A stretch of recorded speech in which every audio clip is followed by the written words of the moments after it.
स्वागत है आपका नादी विशेष में। मैं हूं आपके साथ पारुल। हम बात कर रहे हैं छत्तीसगढ़ की। आजकल सियासत की लड़ाई न केवल रैलियों में, भाषणों के दौरान आरोप प्रत्यारोप के जरिए लड़ी जाती है, बल्कि सोशल मीडिया पर भी नेताओं के लिए जंग का ये अड्डा बन गया है और वो ट्विटर पर एक दूसरे के खिलाफ आरोप लगाकर तल्ख तेवर दिखाते रहते हैं। छत्तीसगढ़ में भी ऐसा ही कुछ हो रहा है, जहां सीएम भूपेश बघेल ने पूर्व सीएम रमन सिंह के खिलाफ ट्वीट कर पीएम मोदी पर निशाना साधा है।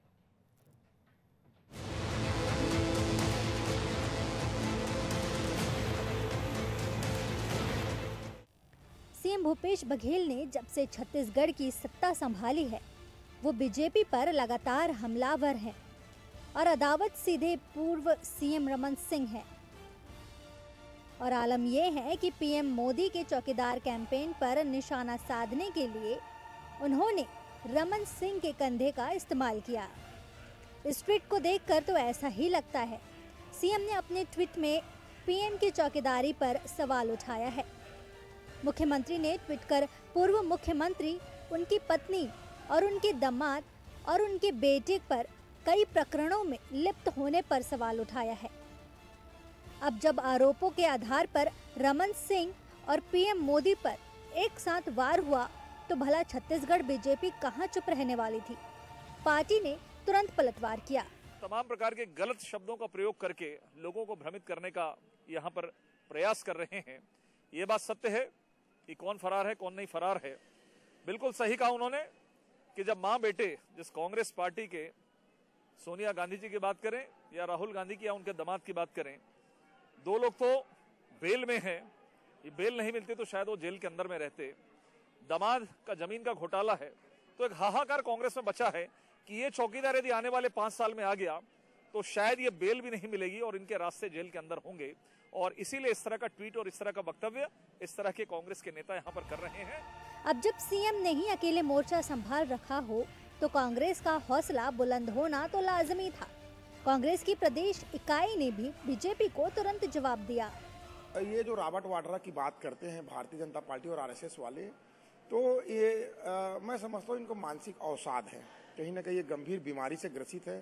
5 साल हो गया, ना प्रधानमंत्री नरेंद्र मोदी में हिम्मत हुआ कि उनको गिरफ्तार कर सके, ना तड़ी पार राष्ट्रीय अध्यक्ष अमित शाह में हिम्मत हुआ कि रॉबर्ट वाड्रा जी को गिरफ्तार करवा सके। ये एक प्रकार से छल प्रपंच है। चूंकि अंग्रेजों के साथ रहने वाली आरएसएस और उसकी पार्टी भाजपा है, तो वो गांधी और नेहरू परिवार से खुन्नस खा के रहते हैं। निश्चित तौर पे जो गलती किया होगा, चाहे वो पुनीत गुप्ता हो, चाहे रमन सिंह हो, चाहे नॉन डायरी वाली सीएम मैडम हो, चाहे उनके मंत्री हो, अधिकारी हो, सब के सब न्याय व्यवस्था के तहत जेल जाएंगे। अब जब दोनों पार्टियों के उम्मीदवार नामांकन दाखिल कर रहे हैं, ऐसे में सीएम के इस ट्वीट ने राजीव का सियासी पारा गर्म कर दिया है और इस वार का असर प्रचार पर भी पड़ सकता है। रायपुर से राजेश निषाद की रिपोर्ट, अनादि टीवी।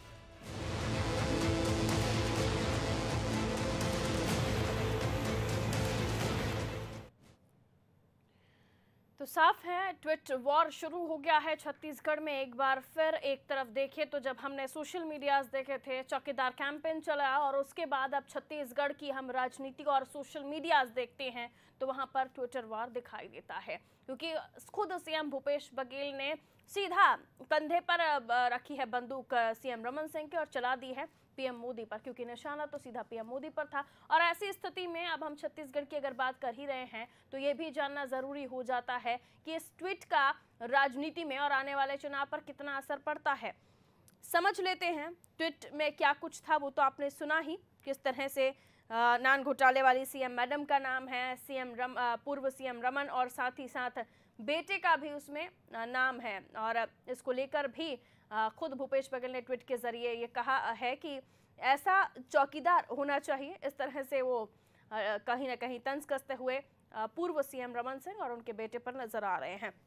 समझ लेते हैं, राजेश निषाद हमारे संवाददाता छत्तीसगढ़ से हमारे साथ फोन लाइन पर है। मैं समझ लेती हूँ उनसे। राजेश, ट्विटर वार चुनावी साल में लाजमी है, कुछ ना कुछ उठापटक हो रही है सियासत में, लेकिन जब खुद सूबे के सीएम ट्वीट करते हैं और ट्वीट में पूर्व सीएम को टारगेट करते हैं, नान घोटाले वाली सीएम मैडम को भी वो टारगेट करते हैं और रमन के बेटे को भी वो टारगेट करते हैं।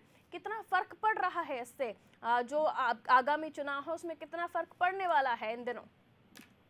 देखिए पारू, इन दिनों जो है लोकसभा का जो चुनाव है वो सोशल मीडिया के माध्यम से कहीं ना कहीं जो है मतदाता हैं उनको जो है लुभाने की कोशिश की जा रही है। इसमें जो है सीएम भूपेश बघेल जो है वर्तमान में कांग्रेस के प्रदेश अध्यक्ष भी हैं, तो वो निश्चित तौर पे कहीं ना कहीं जो है जो पूर्ववर्ती जो सरकार थी उनके जितने तमाम जो वो घोटाले के जो उनके ऊपर जो आरोप लगे थे उन आरोपों को जो है सोशल मीडिया के जरिए वो साधने की कोशिश कर रहे हैं, क्योंकि इसको लेकर के उनका ये मानना है कि कहीं ना कहीं जो है जनता जो है उन्हें पता चलनी चाहिए कि उनके ऊपर कितने गंभीर आरोप लगे हैं, क्योंकि उनके जो सीएम के जो पुत्र हैं, पूर्व सीएम के जो पुत्र रहे हैं अभिषेक सिंह, उनके ऊपर पनामा में भी उनका नाम आया हुआ था, और इसके साथ साथ जो है उनके जो दामाद हैं तो उनका नाम जो है कहीं ना कहीं जो डीकेएस अस्पताल में जो फर्जीवाड़े हुए हैं उन पे उनका नाम आ रहा है, और इसके साथ साथ जो है सीएम मैडम जो है उनका जो जिक्र जो है नान घोटाले में आया है। तो इसको लेकर कहीं ना कहीं जो है राजनीति अब जो है गर्म हो गई है।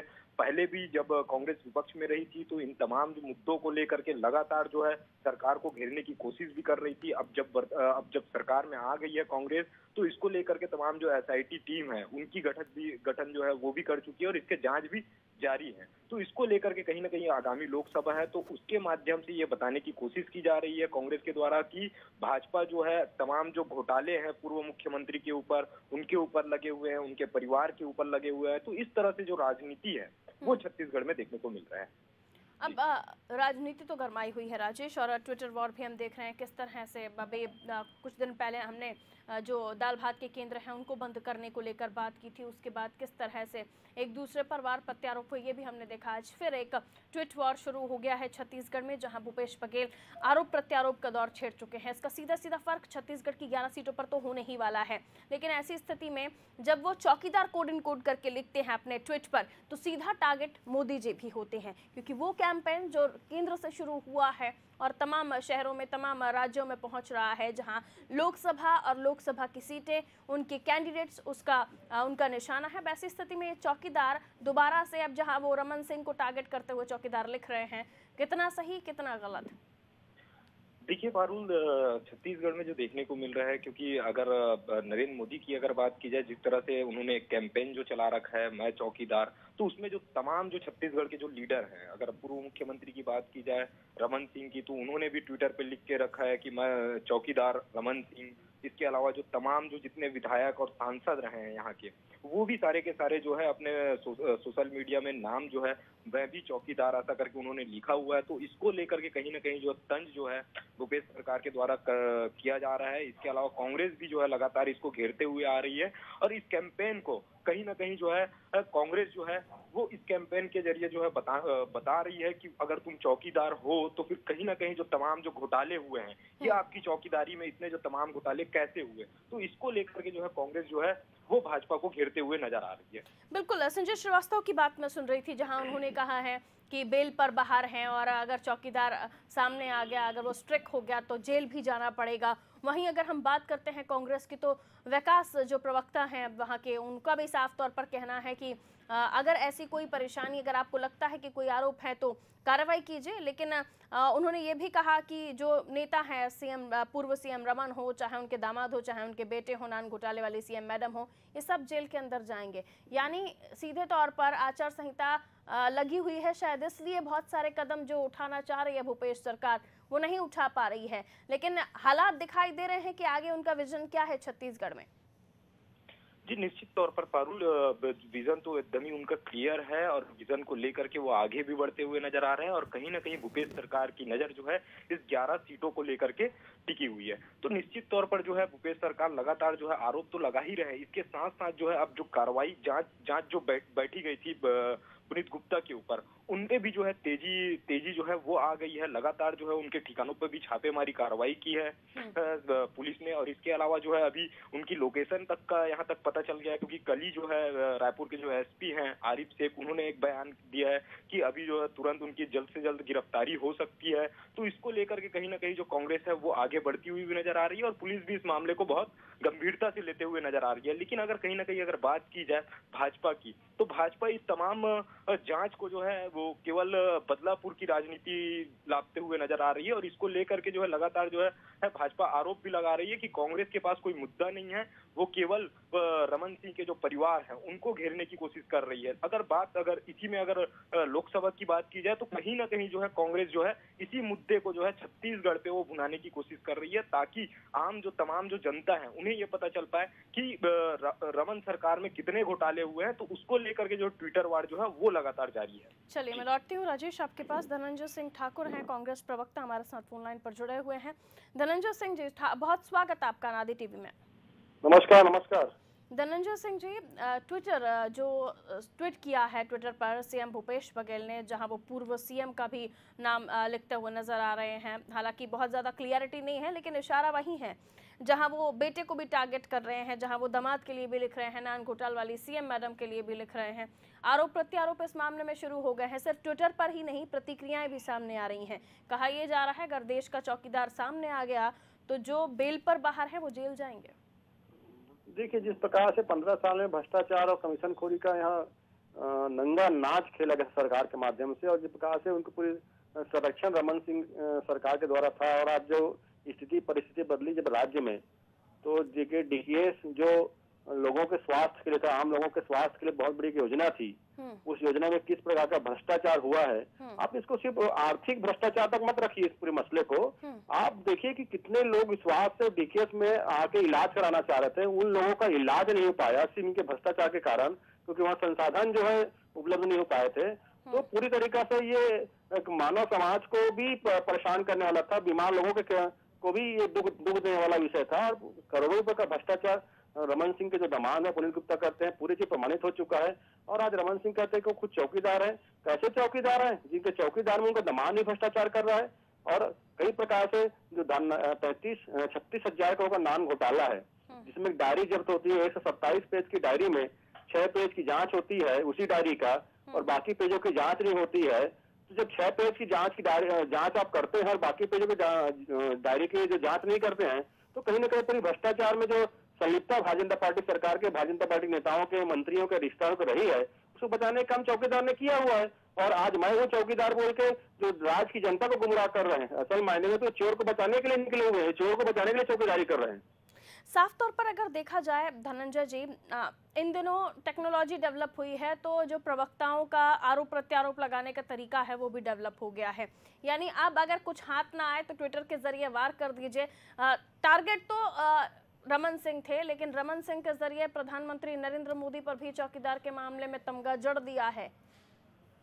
निश्चित तौर पर देखिए, जो व्यक्ति देश को भ्रष्टाचार मुक्त करने की बात कर रहा था, काला धन ला के लोगों को 15-15 लाख रुपए खाते में डालने की जो बात कर रहा था, अच्छे दिन की बात कर रहे थे, सेना की शक्ति बढ़ाने की बात कर रहे थे, पाकिस्तान के अगर हमारे एक सैनिक की शहादत होती है तो उसके बदले पाकिस्तान के 10 सैनिकों को सर लाने की बात कर रहे थे, राष्ट्रवाद का चोला जो ओढ़ के इन्होंने पूरे देश को लूटने का काम किया है। राफेल में देख लीजिए कितना बड़ा घोटाला हुआ है, 30,000 करोड़ का लाभ अंबानी बंधुओं को करने के लिए किस प्रकार से पूरे सिस्टम को बदला गया है। जो एचएल कंपनी जो है, जो वर्षों से देश के लिए आधुनिक हथियार और प्लेन का जो निर्माण करी थी, उससे काम छीना गया है, कितने लोगों को बेरोजगारी हुई है। तो स्पष्ट हो जाता है कि पूरी तरीके से मिली भगत में चोरी की है, उस चोर को बचाने के लिए खुद आज चौकीदार बने हुए हैं। तो ये स्पष्ट हो चुका है कि भ्रष्टाचार कमीशन खोरी के भारतीय जनता पार्टी द्वारा खेला गया है, और अब सब कुछ उजागर हो गया है। तो खुद को चौकीदार बोल रहे हैं। देश की जनता देख रही है, देश की जनता समझ रही है कि कैसे चोर जो है अपने आप को चौकीदार कर रहा है। चलिए राजेश, हमारे संवाददाता हमारे साथ जुड़े हुए हैं, उनसे भी एक कमेंट ले लेते हैं। राजेश, चौकीदार के नाम पर कैंपेन तो चल ही रहा था, लेकिन छत्तीसगढ़ में किस तरह से चौकीदार की हवा निकालने की कोशिश की गई है सीएम भूपेश बघेल के द्वारा, ये भी हमने ट्वीट पर देखा। लेकिन हासिल क्या होने वाला है इन सबसे? फायदा किसका होने वाला है? क्या मूड बदलने की कोशिश कीजिएगा? जो मतदाता, जो युवा घर पर बैठा हुआ है, जिसे आस है कि शायद उसे अब, क्योंकि घोषणा पत्र में रोजगार की बात आई है, घोषणा पत्र में तमाम वो मुद्दे हैं जो जनता के हित से कहीं ना कहीं जुड़े हुए हैं, कुछ एक को छोड़ दिया जाए तो ऐसी स्थिति में उसे क्या फर्क पड़ता है कि सीएम भूपेश बघेल चौकीदार को ट्वीट करें या सीएम मैडम की बात करें या किसी और की बात करें? जो मतदाता अपने हित को लेकर किसी को चुन रहा है, उसके हित की बात नहीं की जा रही है। इन दिनों राजनीति चरम पर है, लेकिन वो मुद्दे गायब हैं जो जनता से जुड़े हैं।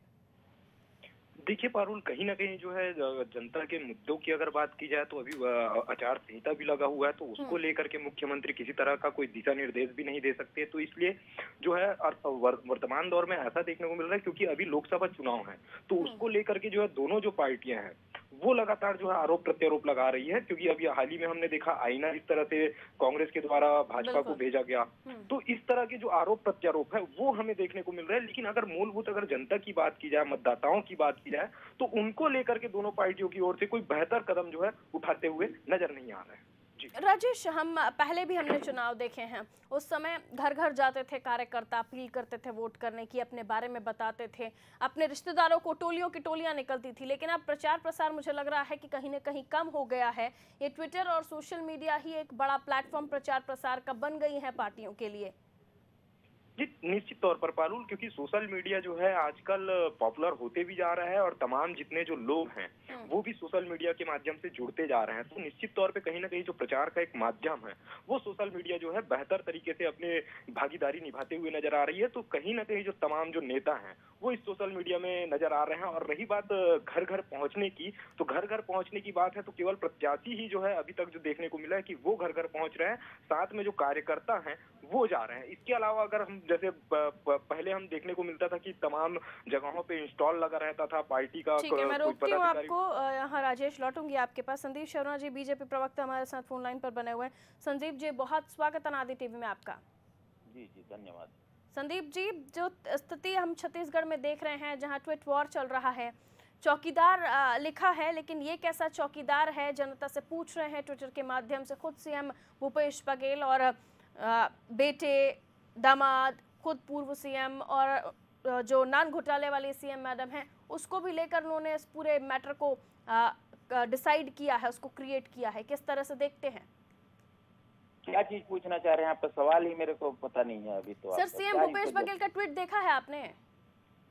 सीएम भूपेश बघेल अपना चेहरा देखें, जो दर्पण दिखाना चाह रहे हैं दूसरों को। जो ट्विटर अकाउंट पर जो उन्होंने, मैं ट्वीट पढ़ देती हूँ, एक सेकंड दीजिएगा मुझे, मैं ट्वीट पढ़ देती हूँ जो उन्होंने ट्वीट किया है। जो आज का हमारा टॉपिक है, शायद वो आप समझ नहीं पा रहे होंगे, तो मैं पढ़ देती हूँ आपके लिए। ट्विटर पर उन्होंने लिखा है, जिनकी मैडम का नाम नान घोटाले में आता है, जिनके पुत्र ने खोल रखा है विदेश में खाता, जिनका दामाद है कई दिनों से फरार, बताओ जरा कौन है वो ऐसा चौकीदार? संदीप जी, क्या कहेंगे? हाँ, तो भूपेश बघेल को बताना चाहिए ना कि उनके नेता लोग जमानत पर क्यों हैं। सोनिया मैडम कितने लाख की जमानत पर छूटी हुई है नेशनल हेराल्ड मामले में। राहुल गांधी जमानत पर घूम रहे हैं, उनको पता है कि नहीं है भूपेश जी को? और उनके विधायक दल के एक नेता है जिनके पिताजी हैं दिल्ली में, वो भी जमानत पर घूम रहे हैं, इनके पता है कि नहीं? धनंजय जी हमारे साथ जुड़े हुए हैं। भूपेश बघेल को ये बात पता है कि नहीं? आज ही जो रॉबर्ट वाड्रा की जमानत मिली है, सुनिए। राफेल का घोटाला की फाइल जो है स्वर्गीय पार्टी से कहा कर चुके थे। अरे रॉबर्ट वाड्रा जो है हजारों के सौदागर के संग जो अरे उनको तो जेल पे है, उनके बारे में आज बोले हैं आर्थिक रॉबर्ट वाड्रा का सब कर लिए। आपका जो दमांग है, भारतीय जनता पार्टी का जो दमांग है पुनीत गुप्ता, उसकी तो पूरा पर्दाफाश हो चुका है। एक करके हम बात भारतीय जनता पार्टी का दमांग है, उसका पर्दाफाश हो चुका है। कैसे डीके जो दान दे के बिल्डिंग को जनसेवा के लगाते हैं, उस बिल्डिंग को बेच दिया पुनीत गुप्ता ने, गिरवी रख दिया बैंकों में, फर्जी पेपर लगा दिया, एक अकाउंटेंट कंपनी के फर्जी लेटर पेड लगा के बैंक से फाइनेंस कर दिया। क्या क्या नहीं बेच दिए भारतीय जनता पार्टी के लोग? जमीन बेच दिए, आसमान बेच दिए, जंगल बेच दिए, जल बेच दिए। पूरी तरीके से भारतीय जनता पार्टी जो है अडानी अंबानी को, इस राज्य को समर्पित कर दिया था। अब पूरा पोल खोल रहा है इनका। जवाब ले लेती हूँ संदीप जी। अरे उनको बीच में चुप कराइए। जब आप मुझसे सवाल, जब मुझसे सवाल पूछ रही हैं मैडम आप, तो उनको पहले चुप कराइए, उनके मुंह में ताला लगाइए। चुप हो गए सर आप अपनी बात। हाँ, आप पूछिए क्या पूछना है। वो उनके आरोपों का जवाब देना चाहेंगे आप, जहां वो कह रहे हैं कि फर्जी लेटर लगाकर लोन पास कराया, गिरवी रख दी बिल्डिंग, और उसी को तो ट्विटर अकाउंट पर शेयर भी किया है भूपेश बघेल ने।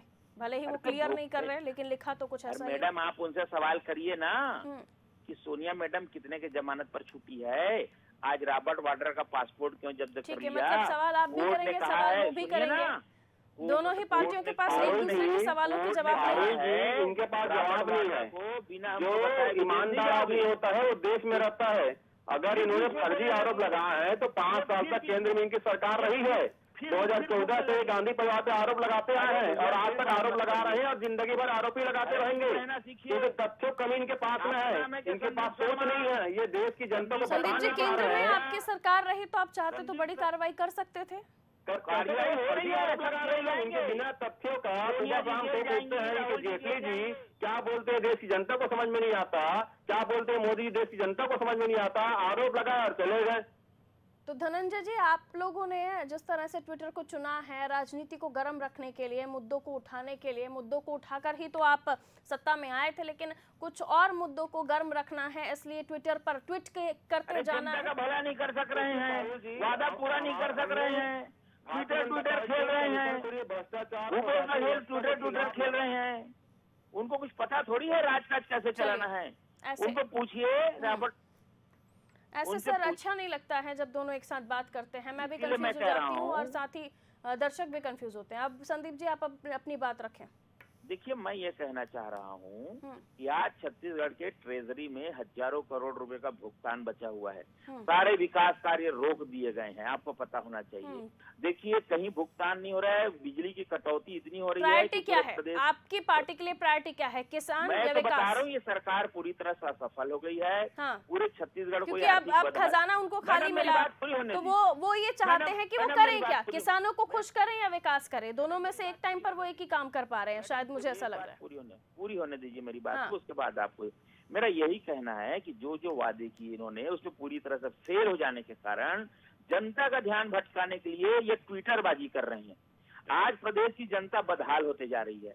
महिलाओं की सुरक्षा जो है ध्यान ये चिंता के घेरे में आ गई है और टारगेट आप ही को कर रहे हैं। अपराध बढ़ रहा है। देखिए, पूरे प्रदेश के भीतर अपराध बढ़ रहा है, लूट हो रही है, हत्याएं हो रही है लगातार, बलात्कार की घटनाएं हो रही है लगातार। ठीक है, धनंजय जी से जवाब ले लेती हूँ। चला रहे हैं, उनको इस बात को लेकर के जरस भी उनको तो लाज आनी चाहिए। ठीक है, आंसर ले लेते हैं। जी सर।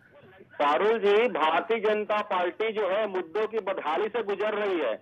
इनके जो 15 साल के जो कार्यकाल है वो इससे जनता इतनी ज्यादा व्यथित थी। अगर कोई छत्तीसगढ़ में काम करने वाली सरकार, 60 दिन में जो काम करने सरकार आई है, उसके बाद बदहाली के दौर से गुजर रहे, तो भारतीय जनता पार्टी के नेता हैं, इनके ही कार्यकर्ता जो है इनके सामने हमारी सरकार की तारीफ करते हैं कि किसानों का कर्जा माफ कांग्रेस की सरकार ने किया है।